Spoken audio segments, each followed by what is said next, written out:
We had a discussion with a client earlier this week, and at the heart of that discussion, the question that they asked us was a very important philosophical point that I think most community leaders need to consider in their leadership roles.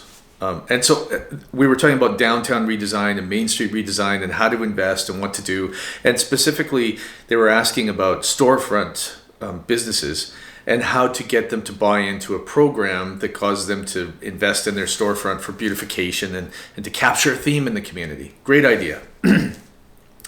But they were worried that the business community wouldn't buy in. In fact, they asked us, what is the program that will make sure that they all want to participate? How much do you subsidize? Do you subsidize at all? What kind of program is it? And my suggestion was that instead of the municipal leadership coming up with a program and then making businesses follow it as much as they could, my suggestion was to get the business community on Main Street together and ask them to come up with a solution that would encourage all the business owners to redo their storefronts in the theme that the community is working on. And you could see the lights go off where they were like, oh, that's a great idea. Because one, they'll debate the best program within budget parameters that will work for them.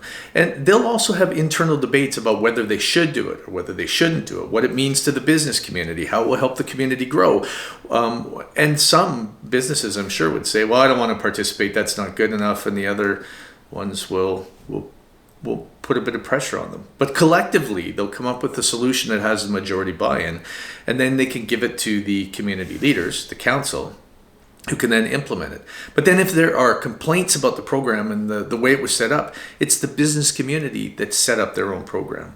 And philosophically, this is part of the challenge. Too often, community leaders think we have to come up with a solution. But if you go to the crowd, to the stakeholders, to the people that might be interested, and ask them to help come up with a solution, empower them to come up with it, it's bound to be more successful, multiple times more successful, because they own it, they created it, and ultimately they're responsible for it. So there, for a lot of municipal councillors, don't consider that you always have to have the solution and then try and get people to buy in.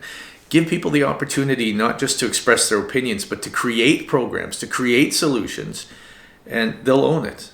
And that's one of the best ways for communities to get success and to move forward over some of these hurdles where people are resistant to change.